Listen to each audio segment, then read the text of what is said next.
दीक्षा, क्योंकि कई बार जैसे हम शुरू में हम बात कर रहे थे कि एक आक्रोश एक लेखक को जन्म देता है, जैसे स्वप्निल का जन्म शायद उस आक्रोश से ही हुआ लेखक के तौर पर। आपने बताया कि आपको भी इन चीज़ों ने प्रेरणा दी और उसके बाद आपने लिखना शुरू किया। क्या मन में कोई नाराज़गी समाज के प्रति रह जाती है क्या? कि कोई नाराज़गी समाज के लिए है कि ये हम चाहते थे, ये हमें मिला नहीं, या उस नाराज़गी को भी आपने किताबों के माध्यम से रखी हो क्योंकि यही समाज के वो चेहरे हैं जो सामने बैठे हैं, तो आज इनकी नाराज़गी इनके चेहरे पर ही कर दी जाए? नहीं, actually sorry for the answer, but बहुत बार मैंने इस बारे में बात की है, पता है कि बहुत बार टीवी में हम लोग देखते हैं कि सल्यूट करिए सोल्जर्स को,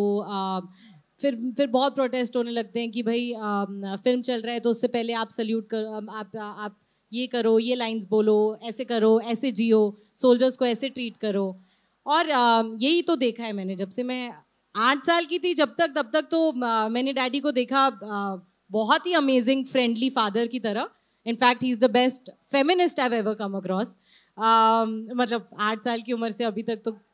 तो सोचो क्या हालत है।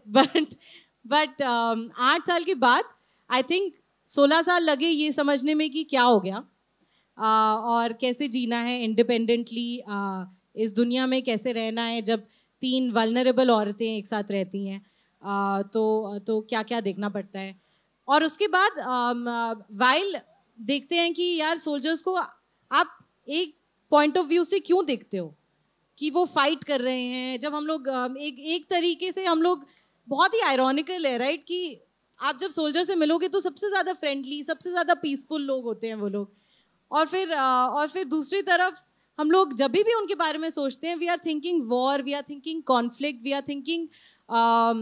कि सैक्रिफाइस ही है, there is nothing beyond that. So I realised कि by the time I was in my 20s I realised कि उनको कहानियाँ बताई ही नहीं जाती हैं क्योंकि वो सोल्जर को ह्यूमन की तरह देखते ही नहीं हैं। तो अगर मैं उनको ह्यूमन की तरह उनको दिखाऊंगी ही नहीं तो हमारे लोग देखेंगे कैसे उनको? मतलब छोटी कंट्री तो है नहीं हमारी, तो काफ़ी लोग हैं जिनको काफ़ी पढ़ाई और काफ़ी नॉलेज देना है फॉर देम टू अंडरस्टैंड कि कैसा सैक्रिफाइस लोग कर रहे हैं इस दुनिया में। एंड सिर्फ सोल्जर्स ही सैक्रिफाइस नहीं कर रहे हैं, उनकी फैमिलीज भी सैक्रिफाइस कर रही है। You know, I always say that freedom does not come for free. So if anyone young sitting here you know is listening, I think मैंने ये कहानियाँ इसलिए लिखनी शुरू की हैं ताकि मैं आपको बता पाऊँ कि फ्रीडम एक बहुत ही बड़े कॉस्ट पे आता है, ठीक है, और इसका कोई लॉजिक ही नहीं है। अगर हम इकोनॉमिक्स पढ़ते हैं ना तो उसमें एक कॉस्ट बेनिफिट एनालिसिस टाइप की एक चीज़ होती है जो इसमें मेरे को सेंस ही नहीं बनता है, क्योंकि जो हम लोग सहते हैं फैमिलीज और you know lives give up, the only anger that I have is कि हम लोग as citizens of this country realise ही नहीं करते हैं कि यार फ्रीडम एक कॉस्ट पे आया है, आप थोड़ा बेनिफिट भी दे दो उसका,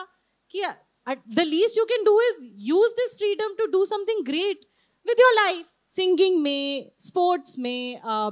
एंटरप्रेन्योरशिप में, right, like do something, because for the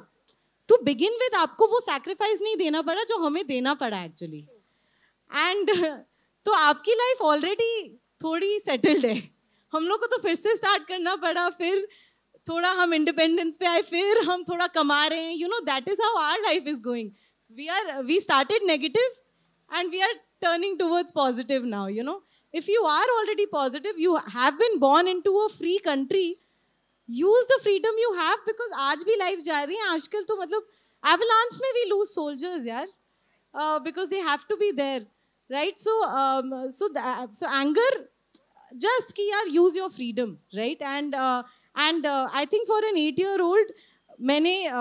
ये कहानी, another reason actually, आक्रोश आपने बोला, तो another reason why I wrote this book is कि मेरे को 8 ही साल मिले अपने पापा के साथ, जो कि I think बहुत ही amazing human being थे, from what I'm told by his family, by his friends, किन्हीं से भी हम मिलते हैं, कभी मैंने उनको गुस्सा नहीं देखा, कभी मैंने उनको अपनी माँ पे चिल्लाते हुए नहीं देखा, जबकि जब उनकी छुट्टियाँ होती थी तो वो कुक कर रहे होते थे घर पे, और मम्मी की छुट्टी होती थी हाउसवाइफ होने से, तो एग्जाम्स के टाइम पे वो हमें बोलते थे कि यार आइस लॉलीज खा लो पढ़ाई कम, खेल लो ज़्यादा, it's fine. You know, so that is the kind of father I lost for you when I was 8 years old. तो इस बुक के माध्यम से मैं उनके साथ थोड़ा और जी पाई, मुझे लगता है. थोड़ा टाइम और स्पेंड कर लिया सोच के कि what kind of a father I had. And hopefully अगर मैं ये कहानी बता पाऊंगी तो ज़्यादा लोग कनेक्ट कर पाएंगे और कुछ करेंगे अपने फ्रीडम के साथ. That's really